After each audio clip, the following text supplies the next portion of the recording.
Delora felt the sting of betrayal ripple through her chest, the kind of betrayal that left her questioning her very purpose in Starling's orbit. She had been his confidant, his trusted lieutenant in the shadows, steering his legal affairs with precision and unwavering loyalty. But Starling had made a move she hadn't seen coming, placing Tia, of all people, as her overseer. It wasn't just a slight, it was a declaration that Delora was no longer enough. Tia's presence wasn't subtle. She moved into Delora's territory like a hawk circling its prey, her sharp eyes dissecting every move and decision. Her reputation preceded her. Tia was sharp, strategic, and most importantly, fiercely protective of Starling. She wasn't there to assist, she was there to ensure, to guard, to report back. Delora's pride bristled at the implication. It wasn't like she hadn't handled messier cases or played the long game for Starling before. She had stood by him through the murkiest waters of his empire, yet now, with his life hanging in the balance, he doubted her ability to manage the court case that could decide his fate. It was a slap in the face. The tension between the two women was palpable. Tia's confidence grated on Delora, and Delora's clipped tone did nothing to soften their interactions. Meetings that were once smooth were now laden with unspoken battles for dominance. Delora tried to compartmentalize, reminding herself that the priority was Starling's freedom, but every sideways glance from Tia felt like another jab at her competence. Delora's evenings turned restless as doubts crept in. What had she done to deserve this demotion? Had she missed something crucial in Starling's defense? Or worse, was Tia feeding into his paranoia, twisting the narrative in her favor? Her mind replayed conversations, dissected moments, searching for clues. In truth, Tia wasn't gunning for Delora, at least not intentionally. Tia had no time for petty rivalries. Her loyalty was laser-focused on Starling, and if she had to ruffle some feathers to protect him, so be it. She respected Delora's legal mind, but found her too disconnected from the grit of the streets to see the full picture. Tia's job was to bridge that gap, to ensure no stone was left unturned, no threat overlooked. The friction between them reached a breaking point one evening during a heated discussion about a plea deal. "We can't afford this gamble," Delora snapped, slamming a folder onto the table. "And we can't afford your shortcuts," Tia shot back, her voice cool but unyielding. "Starling's life is on the line, and I'll make damn sure you don't overlook a single angle." Their eyes locked, a silent war of wills. For Delora, this wasn't just about Starling anymore. It was about reclaiming her place, proving her worth. For Tia, it was about ensuring Starling's survival, even if it meant stepping on Delora's toes. Unbeknownst to both women, Starling had anticipated this clash. He knew their contrasting strengths and saw value in their friction. He believed that, in the end, their combined efforts would yield the results he needed. What neither woman realized was that Starling wasn't just testing their loyalty.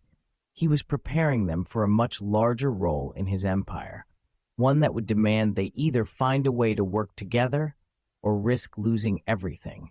Delora paced her small office, the cold glow of the desk lamp illuminating the tight lines of frustration on her face. Starling's call had come through barely an hour ago, a collect call from the Eastern District's federal holding tank. His voice, steady, yet laced with an urgency she rarely heard, rattled her composure.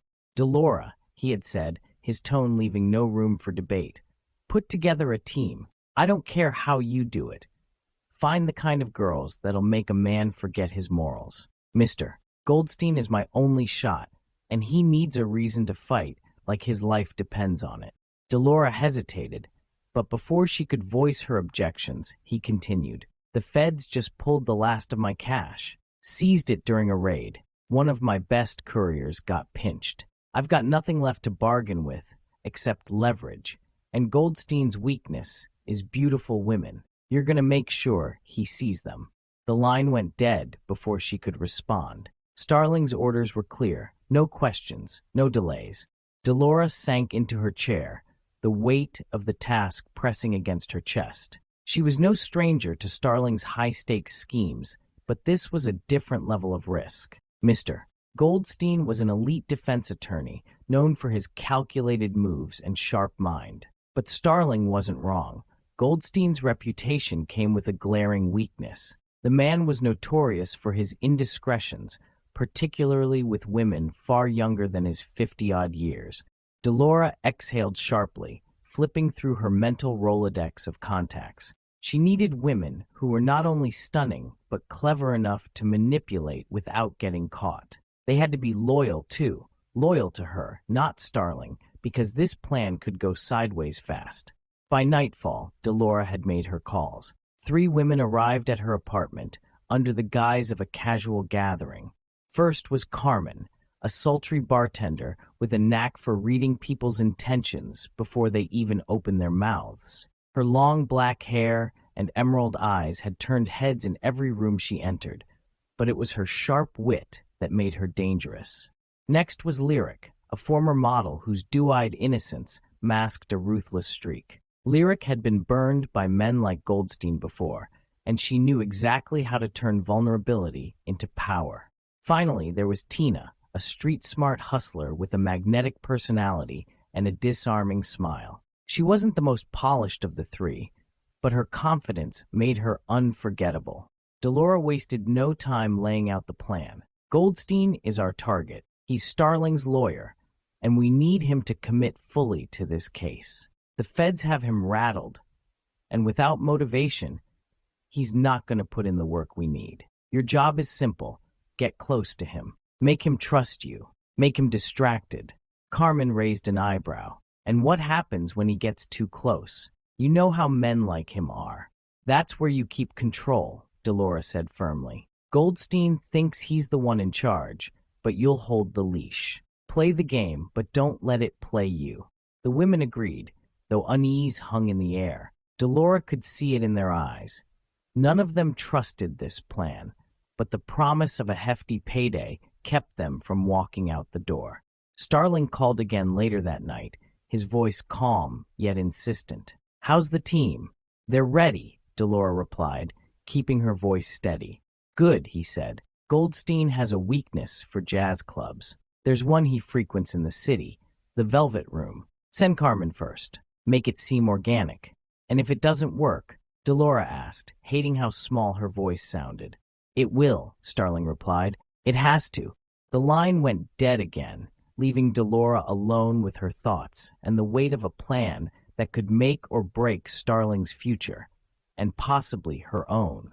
Delora clenched her phone tightly as she dialed Don's number, her mind racing. She needed updates, answers, something to assure her that Starling's plan was progressing. The documentary wasn't just a vanity project, it was a lifeline. Don had made it clear during their initial discussions that a visual narrative was the best way to sway public perception. A short film to ignite empathy and interest, followed by a detailed print version to seal the deal. But time wasn't on their side. Starling's resources were draining by the hour, and every second brought him closer to a life sentence.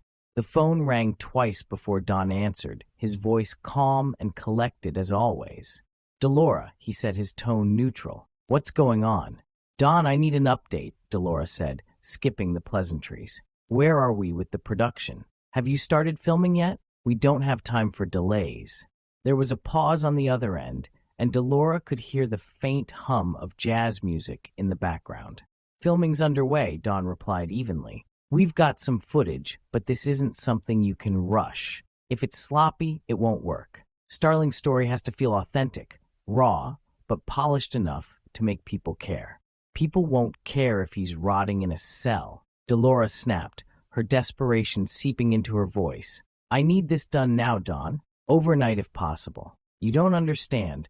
Every second we waste, he's losing money, losing options. I can't.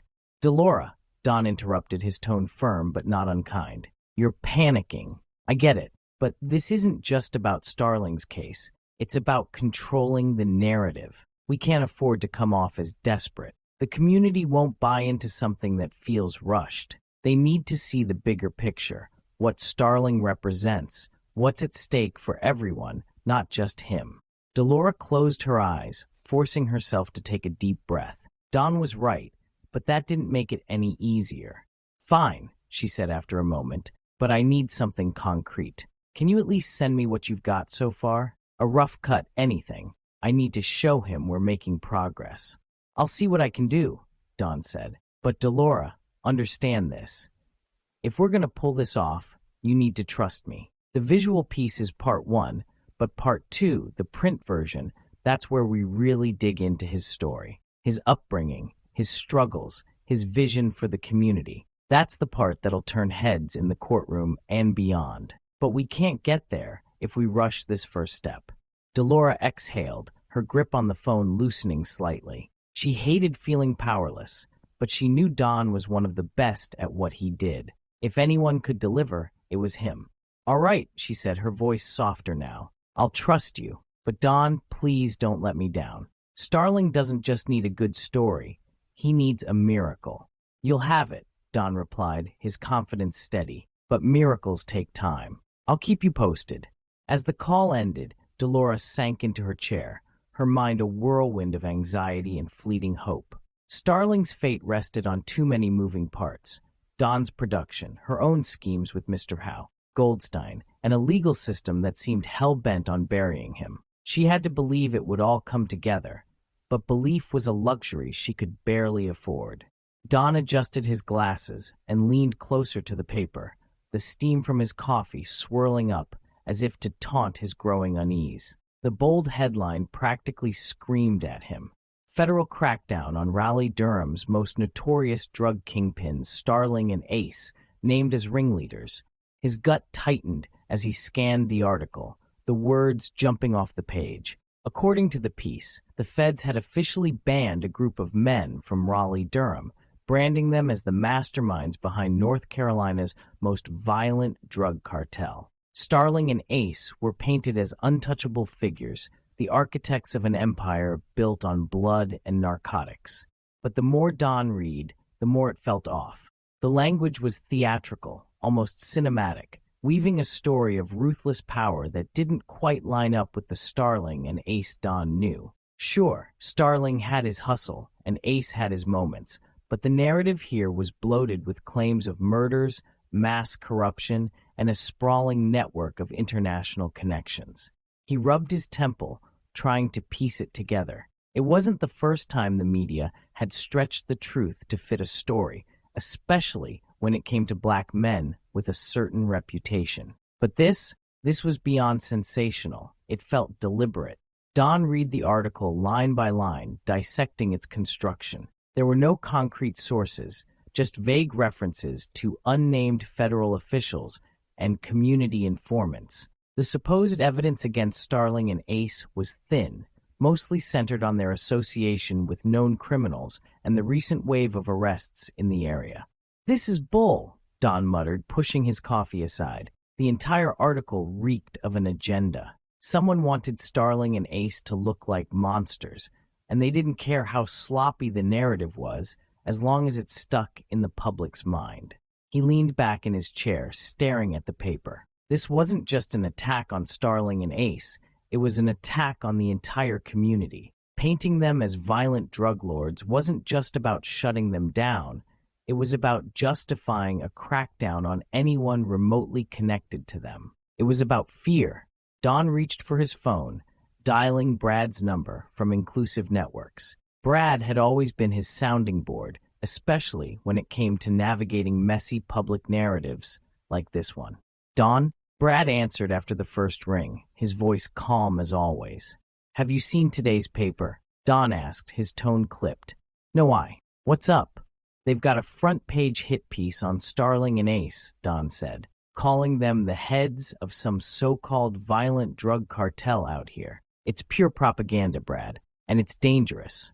Brad exhaled on the other end. "Send me a picture of the article. I'll dig into it, see who's behind it. But Don, this is the kind of thing that sticks. Even if it's a lie, once it's out there, people start to believe it." "I know," Don said, his voice heavy. "That's why I need to move fast on this documentary. If we don't counter this narrative, Starling and Ace are going to get buried, literally and figuratively." Brad was silent for a moment before replying, "Let me know how I can help. But be careful, Don. If this is as deliberate as you say, whoever's behind it isn't going to like you poking holes in their story." "Story's already full of holes," Don said grimly. "I just need to shine a light on them before it's too late." As he hung up, Don's mind was already racing with ideas. This wasn't just about clearing Starling and Ace's names. It was about exposing the system that was so quick to vilify them. Don knew the stakes were high, but he also knew one thing for certain: the truth had to come out, no matter what it cost. Don flipped back to the byline, his jaw tightening as the name Thomas J. stared back at him in bold letters. The man had a reputation as a notorious crime reporter in the area, someone who thrived on controversy and fear-mongering. Don had seen his work before, and it always followed the same pattern: sensationalism over substance, crafted to grab headlines and stoke public outrage. Thomas J. was no ordinary journalist. His ties to local law enforcement were an open secret, and his knack for spinning stories to fit a particular narrative was unmatched. He had a way of taking scraps of truth, dressing them up with conjecture and anonymous quotes, and turning them into front-page fodder. And if the end result kept his name in circulation, he didn't seem to care who he hurt or what bridges he burned. "This explains a lot," Don muttered, shaking his head as he scanned the article again. The inflammatory language, the vague accusations, the heavy reliance on unnamed sources — it was classic Thomas J. The man had mastered the art of using half-truths and outright lies to stay relevant, regardless of the fallout. For someone like Jay, this article was a win-win. It would keep him in the spotlight while deepening the public's mistrust of Starling and Ace, two men already walking a tightrope with the law and the community. And with his connections in law enforcement, it wasn't hard to imagine where he got his so-called inside information. Don reached for his notebook, jotting down ideas for how to counter Jay's narrative. He couldn't just call him out directly. Jay was too entrenched, too good at spinning the story in his favor. Instead, Don needed to focus on building a stronger, more compelling counter-narrative. The documentary would be the first step. It had to humanize Starling and Ace, showing them as more than the caricatures Jay had painted. But Don also needed to dig into Jay's ties to the police, exposing the ways his reporting served their agenda. If he could prove that the article was less about the truth and more about pushing a specific narrative, it would help discredit both Jay and the accusations against Starling and Ace. Don tapped his pen against the table, thinking he'd need help.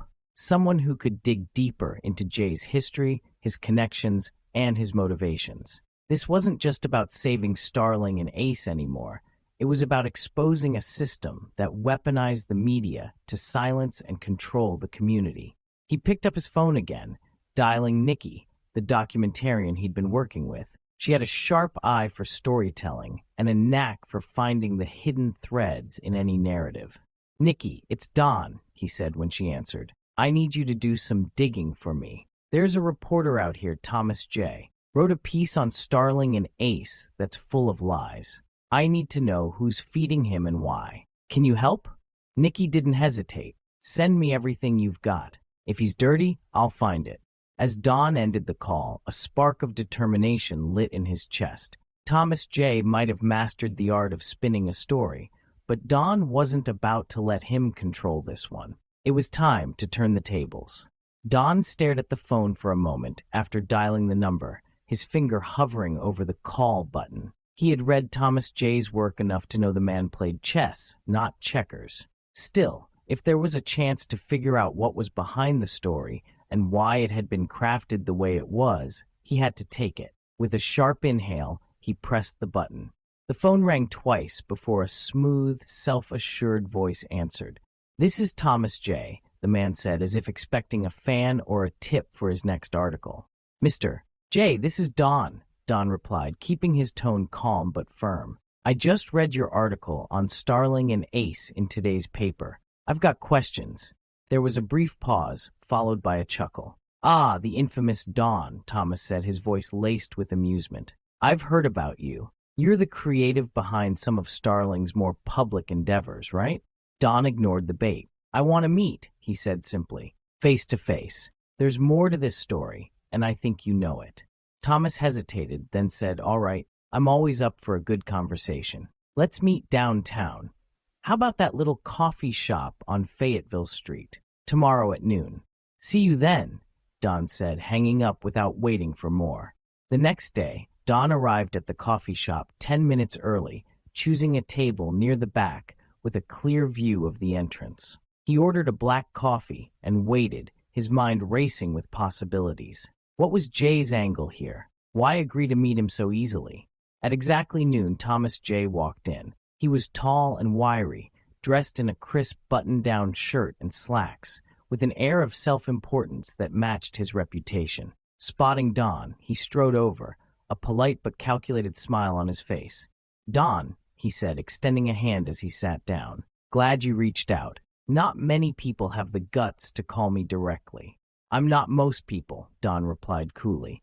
Thomas smirked, leaning back in his chair. Fair enough. So what's on your mind? You don't strike me as a fan of my work. Your article on Starling and Ace, Don said, getting straight to the point. It's full of holes. No sources, no concrete evidence, just a lot of hearsay dressed up as fact. Why? Thomas raised an eyebrow, as if impressed by Don's directness. Ah, you're here for the truth, he said, his tone teasing. Let me ask you this, Don. What do you know about Starling and Ace? Any version of their story you've heard? Or are you just here to defend your friends?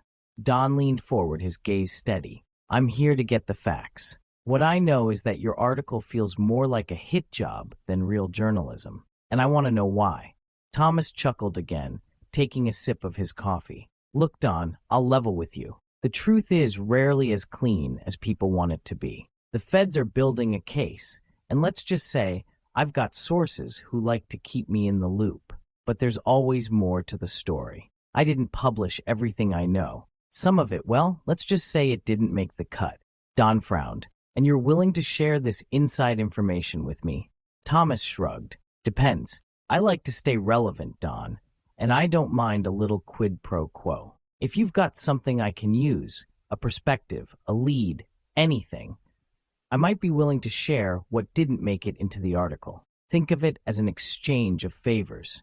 Don narrowed his eyes, studying the man in front of him. Thomas J. was a snake, no doubt about it.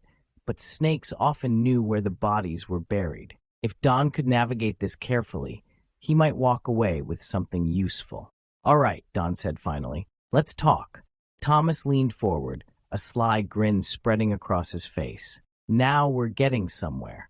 Don kept his expression neutral as Thomas J. slid the thick manila folder across the table. The weight of it alone told him it contained more than just a few scraps of information. Carefully, Don flipped it open, revealing a neatly organized collection of police reports, mugshots, and printouts of traffic stop records. Each page painted a picture of Starling's operation, aliases, nicknames, addresses, and a detailed list of charges and convictions for him and his entire crew. There were dates, times, and even officer notes scrawled in the margins. It was a dossier that could bury anyone if placed in the wrong hands, or perhaps the right ones. Thomas leaned back in his chair, arms crossed, watching Don closely. See that? He said, his tone dripping with smugness. The local police have been tailing these guys for years. Every traffic stop, every busted deal, it's all here. They've had eyes on Starling's gang like hawks. Makes you wonder how they stayed out as long as they did. Don ran a hand over his chin, letting out a low hum. It's thorough, he admitted, flipping through the pages. His mind was racing. The folder wasn't just a weapon, it was a ticking time bomb. But Don had to be careful. He couldn't let Thomas see his true thoughts. Instead, he put on a mask of curiosity, feeding the man's ego while formulating his own plan. So, what are you looking for from me, Thomas? Don asked, keeping his voice steady. You didn't bring this here just to show off your sources. You want something. Thomas grinned, leaning forward. Smart man, you're right. I don't give out this kind of information for free. But here's the deal. Don, I need a story. Something exclusive. You're connected, and I'm betting you've got an angle no one else does. Give me a narrative I can run with. Something juicy, and I might just let you keep that folder." Don pretended to mull it over, flipping another page in the folder. "And what's your angle, Thomas? You already ran a story painting Starling and Ace as the heads of some violent cartel. What's left to tell?"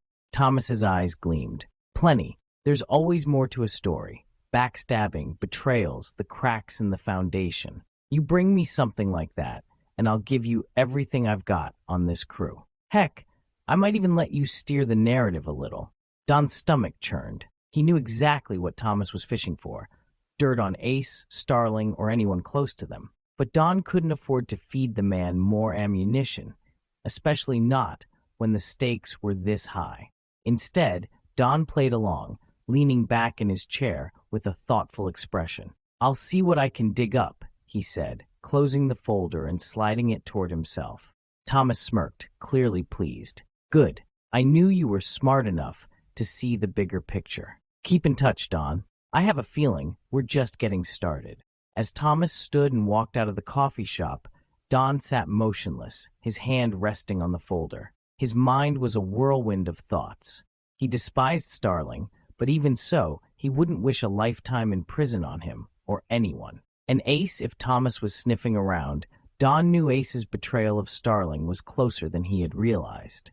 Don carefully calculated his next move. He leaned back in his chair, the manila folder resting in front of him like a line he wasn't ready to cross. He knew Thomas J. was fishing for something bigger, but Don wasn't about to play into his hands. "Well," Don began, his tone casual, "if you're looking for exclusive angles, I'll tell you this.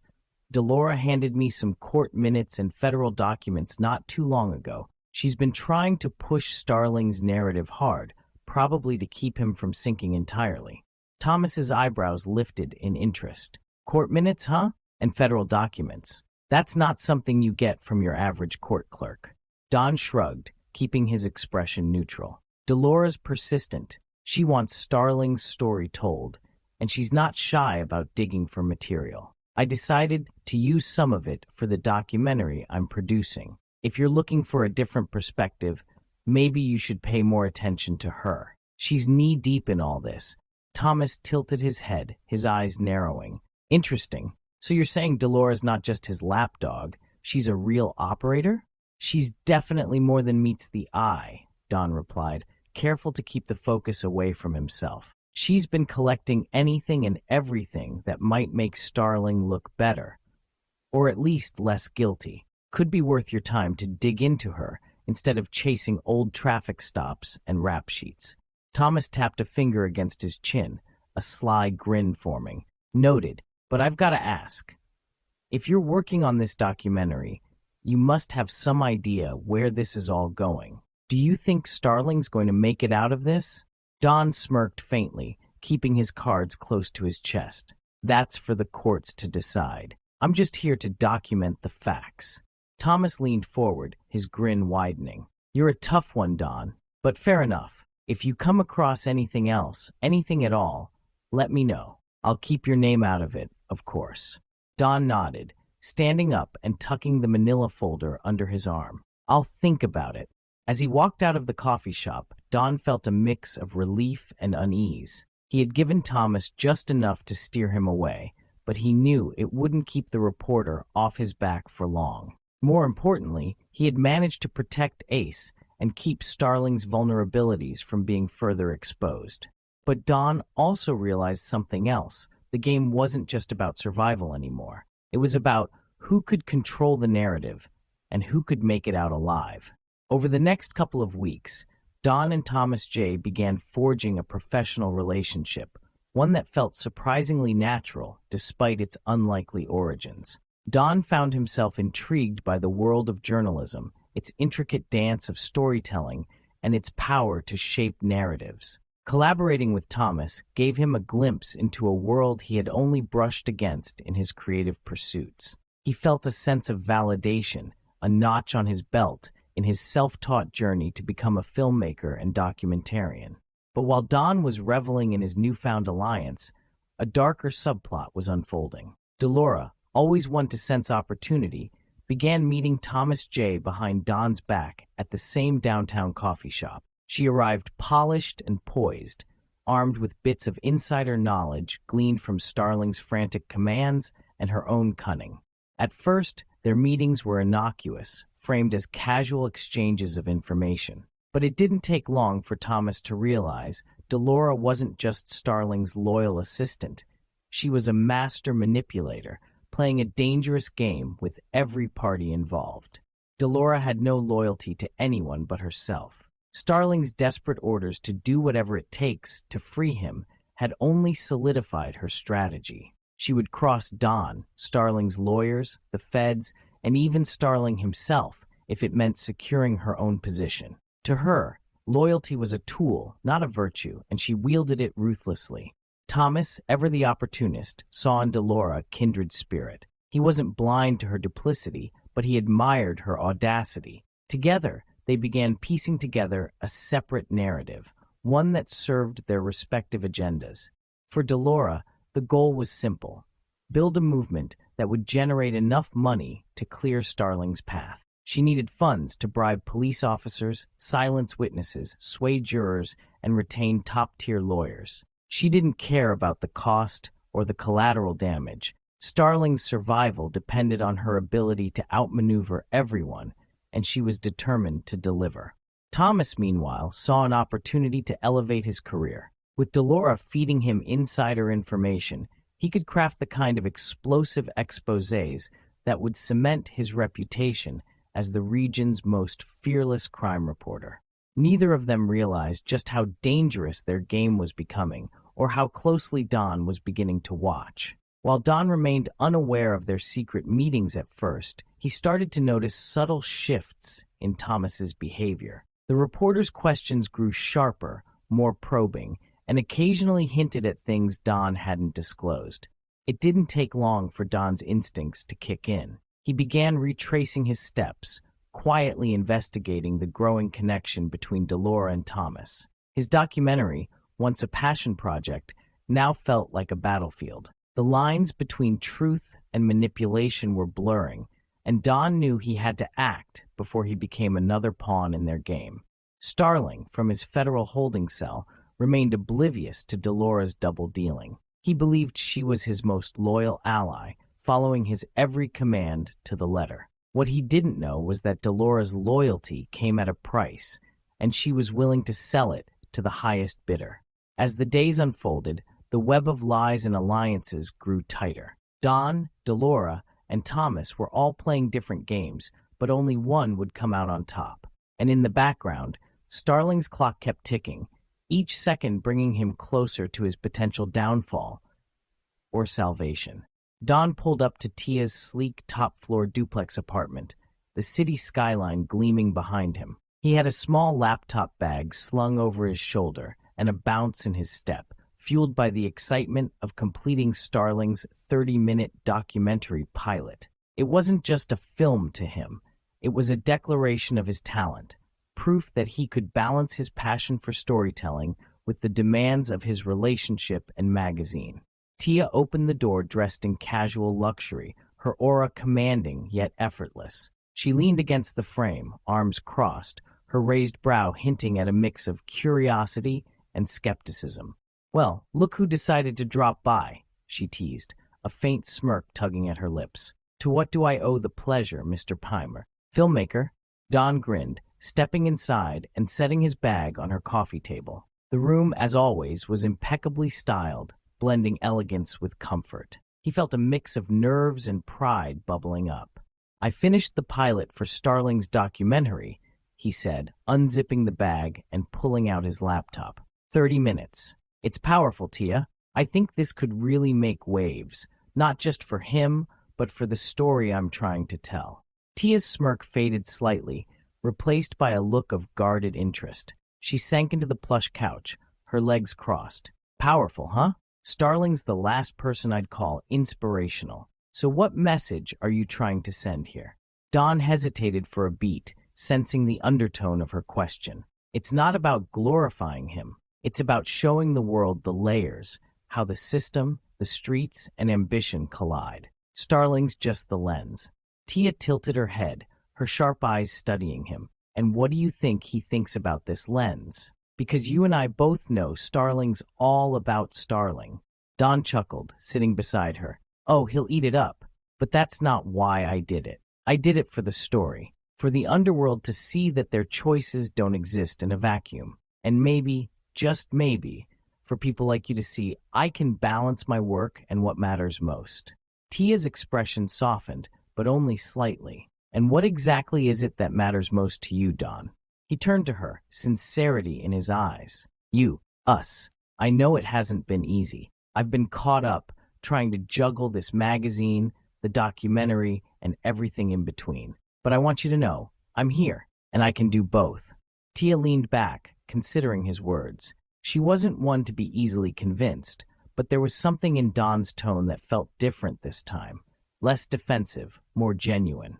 So, she said after a pause, let's see this masterpiece of yours. If I'm going to share you with the world, I should at least know what I'm sharing.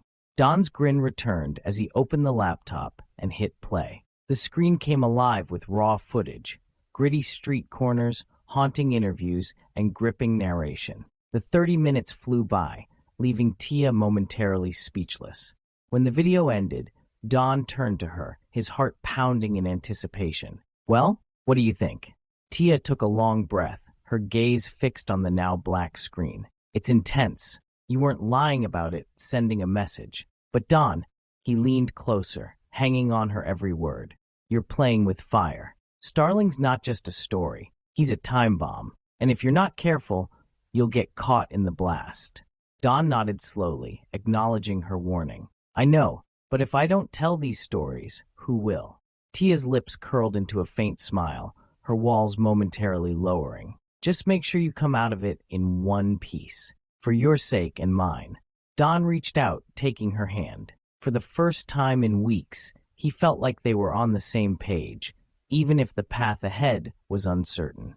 As Don parked his car outside Delora's upscale complex, he felt a sense of accomplishment. The documentary pilot he'd worked tirelessly on was more than a project. It was a testament to his ability to merge storytelling with street-savvy grit. Delora answered the door quickly, her face lighting up as soon as she saw him holding the DVD case. This is it, Don said, handing it to her. 30 minutes of pure fire. Starling's story told like never before. Delora's reaction was unlike anything he'd expected. Her smile was radiant, and before he could say another word, she threw her arms around him, pulling him into the tightest hug he'd received in years. Thank you, Don, she said, her voice soft and unguarded. You don't know what this means. To him, to me, to all of us. Don froze for a moment, caught off guard by her vulnerability. This wasn't the hardened, calculating Delora he'd come to know. She seemed genuine, almost tender, and for a brief second he wondered if this was the version of her Starling got to see, or perhaps it was reserved for people she truly cared about. As Don drove back to his studio, he replayed the moment in his mind. Delora's hug, her smile, the unexpected warmth, it all lingered. He couldn't decide if it was manipulation or a rare glimpse of her true self. When he arrived at the studio, Big Gary was already waiting at the door, his phone clutched in one hand. He opened the door hastily, thrusting the phone toward Don.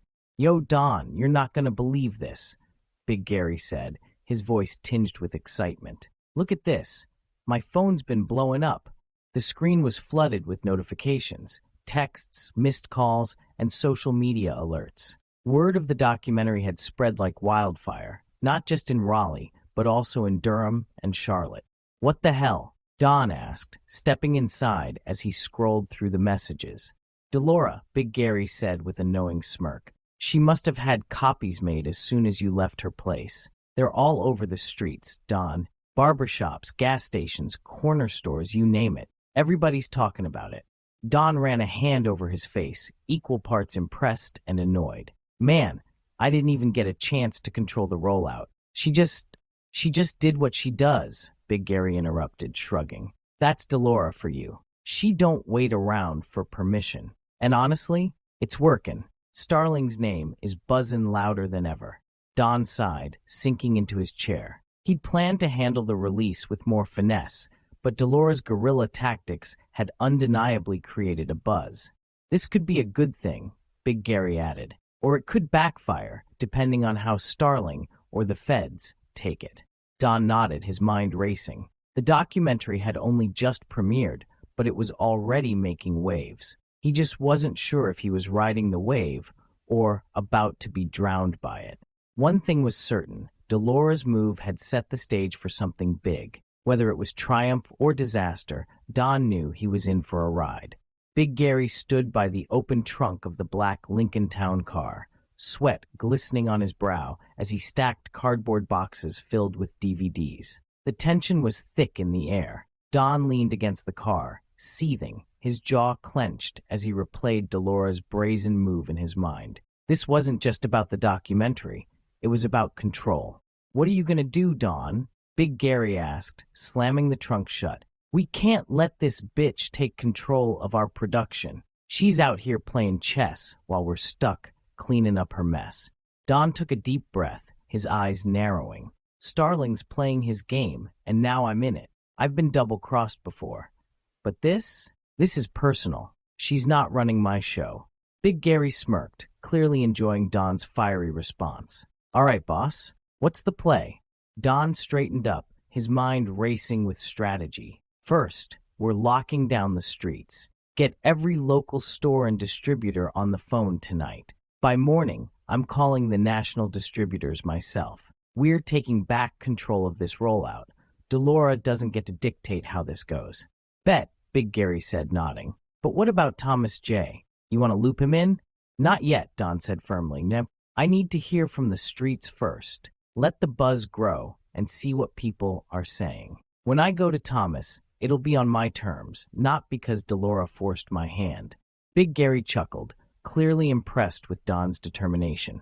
"All right, let's hit the road."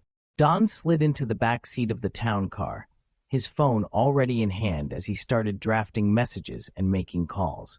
Big Gary hopped in the driver's seat, revving the engine before peeling out into the night. Their first stop was a small store tucked into a corner strip mall known for selling streetwear, mixtapes, and underground DVDs. The owner, a stocky man in his 50s, greeted them with a cautious smile. "Don, Big, what brings y'all here this late?" Don wasted no time pulling out one of the DVDs from a box. "We're locking down the streets, Mitch. I need you to move these DVDs, but only on my terms. No bulk orders to anyone without my say-so." Mitch glanced at the cover, whistling low. "Man, this Starling joint is already flying off the shelves. You sure you want to slow it down?" Don's gaze was sharp. "I'm not slowing it down. I'm controlling it. You in or not?" Mitch grinned, holding out his hand. "Always in with you, Don." The night blurred into a whirlwind of similar stops, each store owner agreeing to Don's terms. By the time the sun began to rise, the town car was empty. The boxes of DVDs distributed under a strict agreement, no sales outside Don's network. Back at the studio, Don collapsed into his chair, exhausted but determined. Big Gary leaned against the wall, lighting a cigar. "You think it's gonna work?" he asked. Don smirked, rubbing his temples. "It's already working. Now we wait for the streets to talk. When the buzz gets loud enough, we'll see how far Delora's little stunt gets her." Big Gary nodded, exhaling a plume of smoke. "You're playing this like a boss, Don. Starling might have started this game, but you're about to finish it." Don didn't respond, his mind already racing ahead to the next move. He wasn't just reclaiming control, he was sending a message. No one, not even Starling or Delora, dictated how he played the game. Like clockwork, the streets erupted into a frenzy. The demand for Starling's documentary was insatiable. Corner stores, barbershops, and underground vendors couldn't keep the DVDs on their shelves. Even the blank copies Delora had rushed into circulation were selling, though they left customers skeptical. Meanwhile, Don's professionally packaged versions stood out. The bold graphic design, high-resolution imagery, and the unmistakable stamp of his brand screamed legitimacy. It wasn't just a product, it was a statement. His DVDs quickly became the trusted version, a commodity the streets couldn't resist. The buzz reached far beyond Raleigh, Durham, and Charlotte. It spread like wildfire into Detroit, New York, Atlanta, Chicago, Miami, and even smaller states like Alabama. The chatter was everywhere, from street corners to social media feeds. People debated the story, dissected the narrative, and speculated about Starling's next move. Then the call came. Don was sitting in his studio when Big Gary burst through the door, his phone in hand and an expression that was equal parts shock and elation. "Don, you're not going to believe this," Big Gary shouted. Don turned in his chair, already sensing something big. "What is it?" "New York City, man. A major distributor. They just called. They want 1,000 copies of Starling's documentary. 1,000. Don's heart raced as he took the phone from Big Gary, listening to the details. The distributor wasn't just any local outfit. It was a major player in the media world, with ties to big-name outlets and a reach that spanned the entire country. "This is it," Don muttered, more to himself than anyone else. Big Gary grinned. "Told you, boss. You locked this down. This ain't just the streets no more. This is national. Hell, this is global if you play it right." Don leaned back in his chair, letting the magnitude of the moment sink in. His plan had worked. By controlling the rollout and maintaining the quality of the product, he had positioned himself and his brand as the definitive source for the documentary. "All right," Don said finally, his voice steady but firm. "Let's get this deal done, but we're doing it on our terms. I'll negotiate the price and the distribution rights. No one else." Big Gary nodded, already making calls to set up a meeting. As Don prepared to take the next step, he couldn't help but think about Delora and Starling. Delora's move had sparked chaos, but it had also lit a fire under him. And Starling, the man who thrived on manipulation and control, was now seeing his story sold on a scale even he couldn't have imagined. This wasn't just about a documentary anymore. It was about power, influence, and legacy. And Don was making it clear to everyone. He was the one holding the reins now. Starling leaned back in his cot, the phone pressed tightly to his ear, his voice smooth yet tinged with frustration as he spoke to Tia. "I just think it's wild," he began, his tone measured. "How Don's out here eating off my name, off my life. I mean, the man didn't even have the courtesy to consult me on how my story's being told."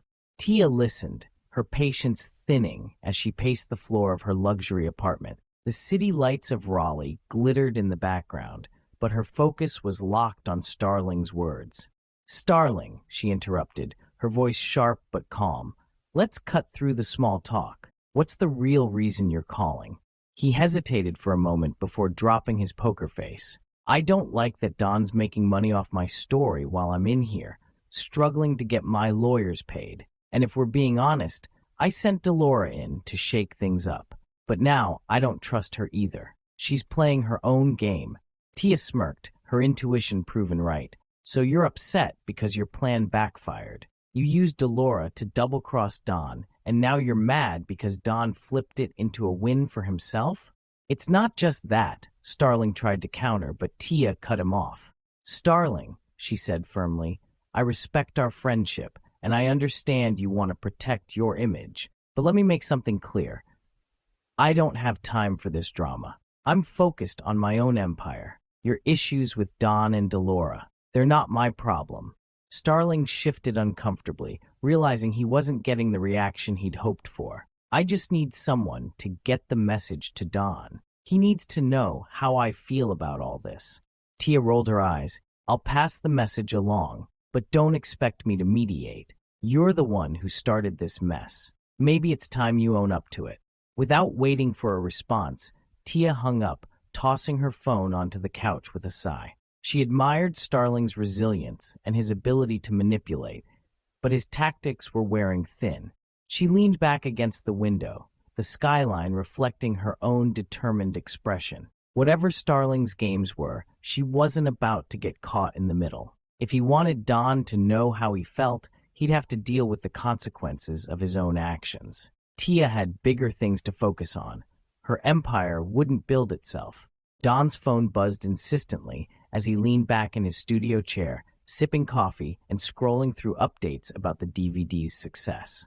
On the other end of the line was TJ, the fiery owner of one of the biggest street apparel stores in Raleigh. Yo, Don, what the hell did you give me, man? TJ's voice was frantic, laced with anger and disbelief. I got dudes storming in here with knives, yelling about their names being in this story. I had to pull my damn gun just to keep control. And you know, I don't even do that in my own shop. Don stifled a chuckle, the absurdity of the situation too wild to ignore. TJ, you saying you sold out already? Sold out? I'm calling you because I need 2 more cases. Immediately. But seriously, Don, what is this evil documentary you handed me? Don couldn't hold back the laughter this time. Relax, I'll bring you more cases, but you know how this goes. People don't want the truth until it's staring them in the face. That's all this is. TJ sighed heavily, the adrenaline still coursing through his veins. Yeah, well, hurry up with those cases, and Don, this better not get my shop shut down. Before Don could respond, his other line buzzed. He glanced at the caller ID Money Mike, one of Durham's South Side bosses. Mike, what's good? Don greeted casually, already bracing for the heat. Yo, Don. What's this I'm hearing about my name being mentioned in that paperwork on the DVD? Money Mike's tone was calm, but edged with a warning. Don leaned forward, keeping his composure. Bruh, listen, I didn't write that paperwork. That's straight from the feds. I just got my hands on it and put it out there so everybody in the hood knows what's up. I'm not the one who named names. Money Mike was silent for a moment, then sighed. All right, I hear you. It's just, you know, how this looks, right? I don't need the streets thinking I'm tied up in some federal mess. I get it, Mike, Don assured him. But trust me, this isn't about you. This is Starling's story. Plain and simple. You're just a piece in a bigger puzzle, like the rest of us. Mike grunted in reluctant agreement. Hey, Don, do your thing. Just know, I'll be watching how this plays out.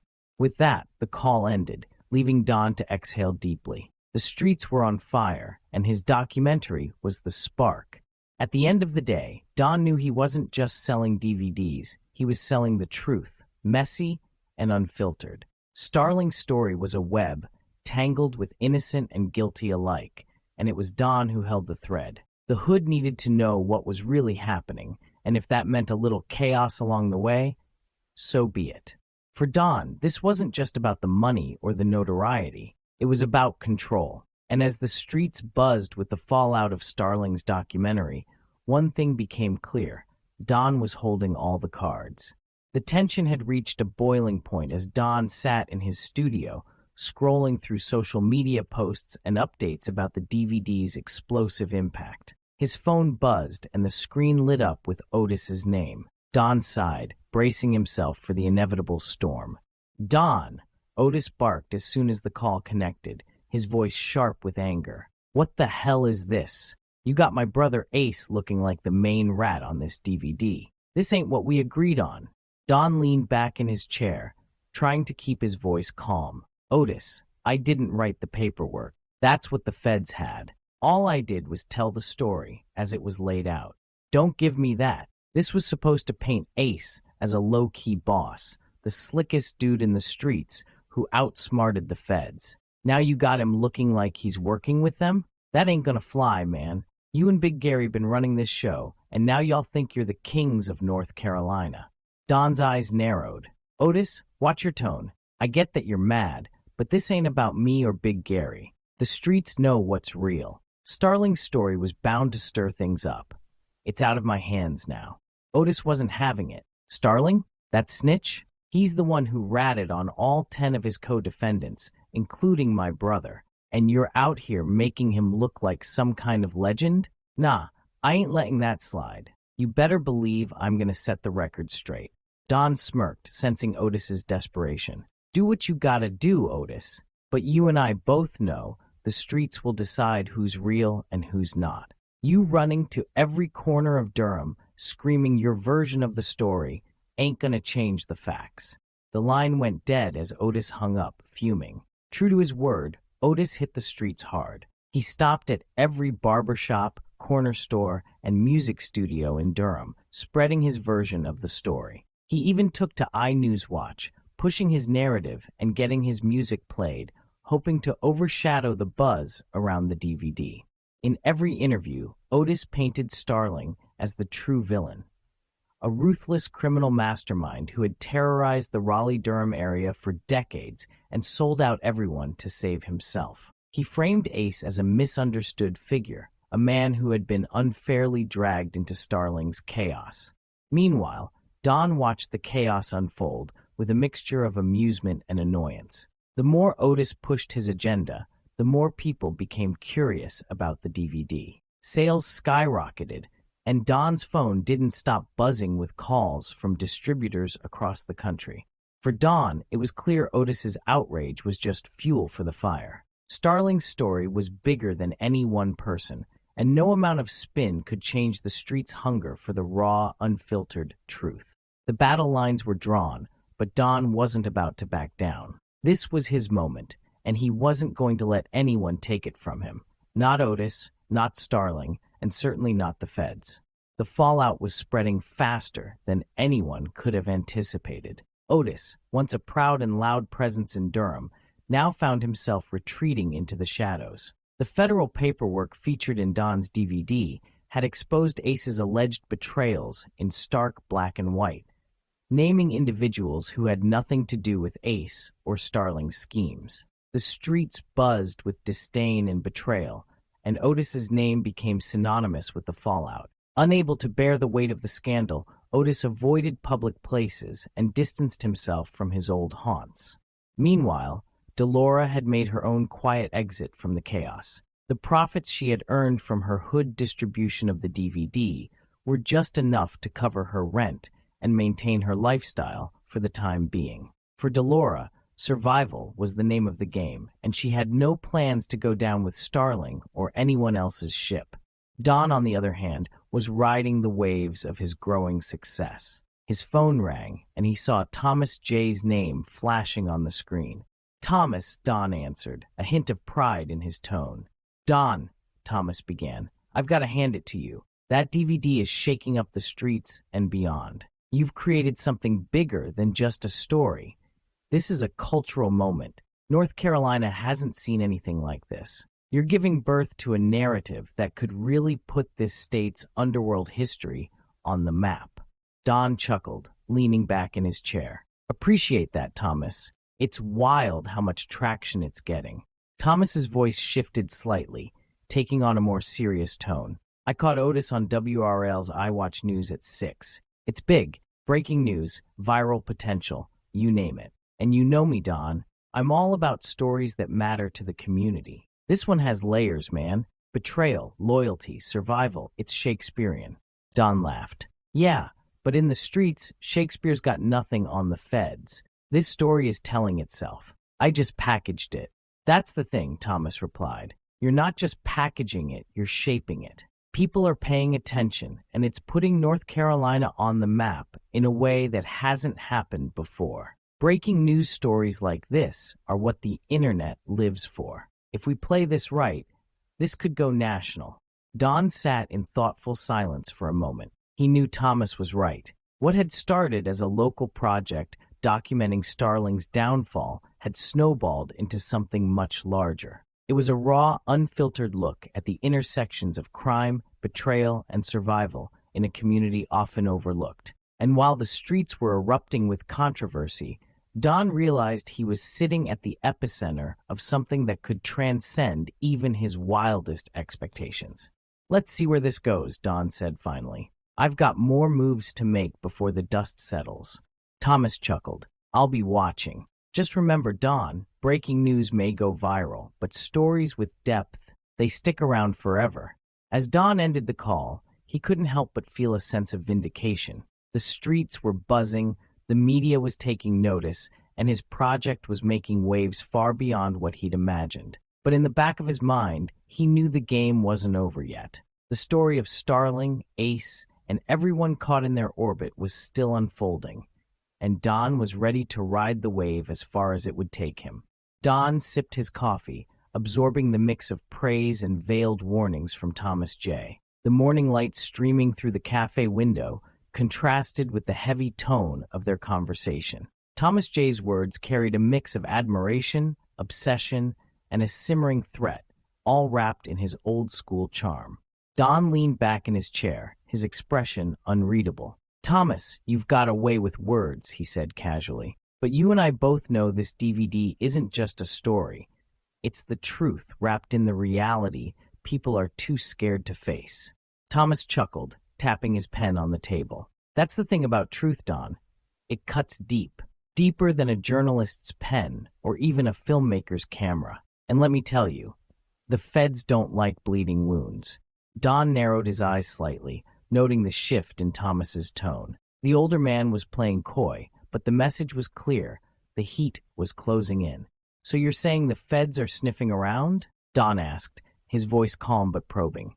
Thomas smirked, leaning forward. "Let's just say they're not fans of freelance journalists or filmmakers getting too cozy with the truth, especially when it's tied to a federal investigation. Delora's been running her little games, and Starling, well, he's got everyone tangled in his web. Someone's bound to get caught when it all comes crashing down." Don nodded slowly, filing the information away. "And where do you fit in all this, Thomas? You seem comfortable, almost like you're above it all." Thomas laughed, the sound dry and sardonic. "Comfortable? Hardly. I'm just a storyteller like you, Don. The difference is, I've learned when to step back and let the story tell itself." The conversation shifted again as Thomas launched into his confessional about Delora. Don listened, his mind racing as Thomas painted an unfiltered picture of his infatuation. The graphic details of Thomas's affair with Delora revealed more than just his obsession. It showed her calculated manipulations, a tactic Starling likely orchestrated. As Thomas finished his confession with a mischievous smirk, Don leaned forward, locking eyes with him. "You think I should go to college for film, huh? Maybe I will. But right now, I'm too busy writing my story the only way I know how, through the lens of reality." Thomas raised an eyebrow, intrigued. "Just make sure your reality doesn't land you in a courtroom, kid. Or worse."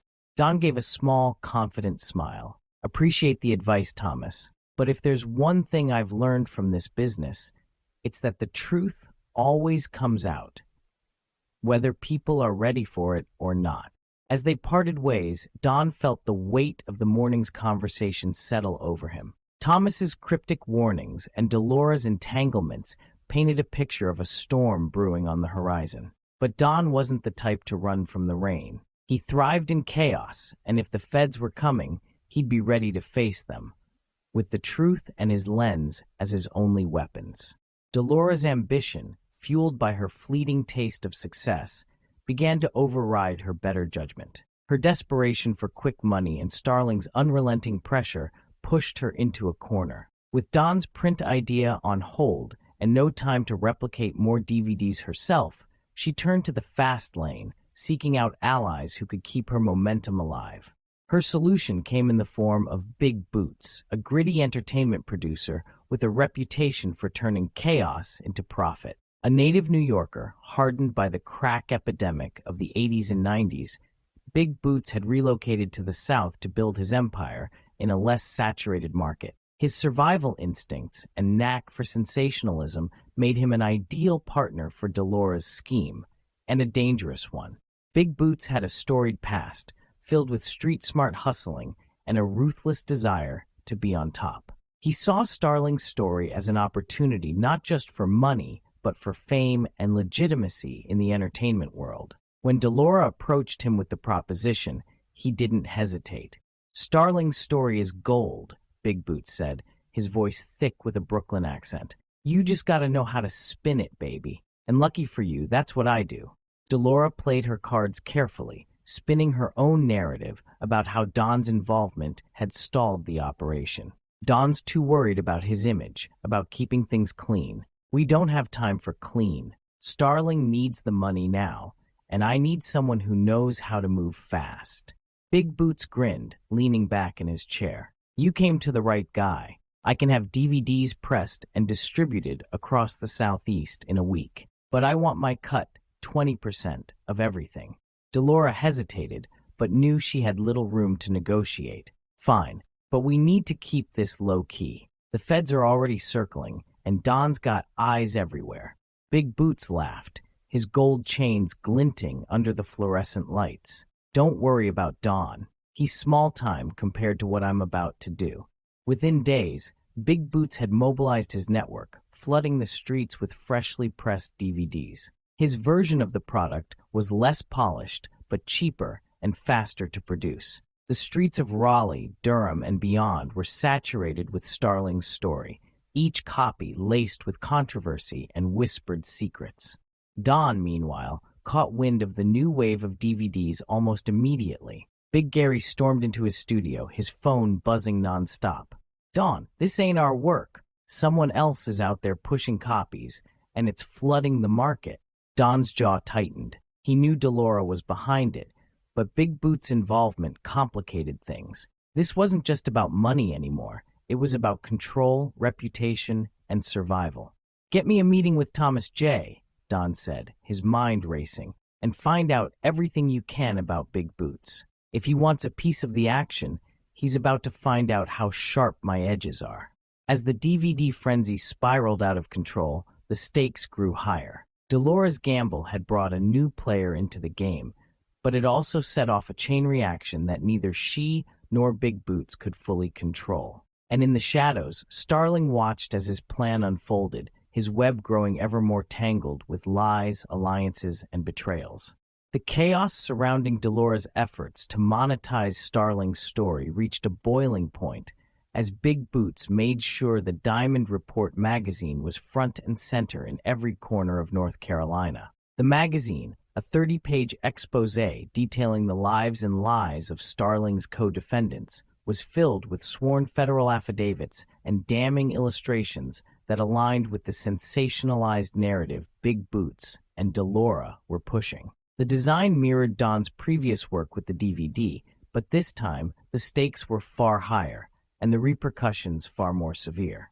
The buzz around the Diamond Report was palpable. Store owners were interviewed on TV, proudly displaying copies of the magazine, and Big Boots turned the release into a marketing spectacle. He hosted lavish parties, fueled by the magazine's sudden surge in popularity. Money flowed through his hands as he cashed in on the frenzy, lining his pockets with profits from the highly controversial publication. Meanwhile, Delora, who had been swept up in the success, ignored the looming dangers. She never fully realized that the attention she was drawing would soon lead to her downfall.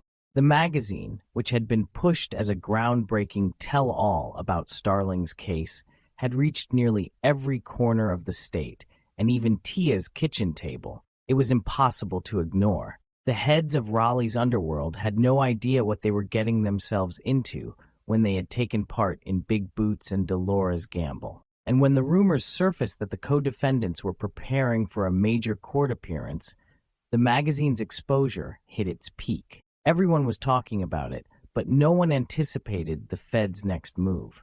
In the dead of night, Delora's home was raided. The Feds had been quietly tracking her every move, waiting for the right moment to strike. They moved swiftly, storming through her door and arresting her for tampering with witnesses in an ongoing federal investigation.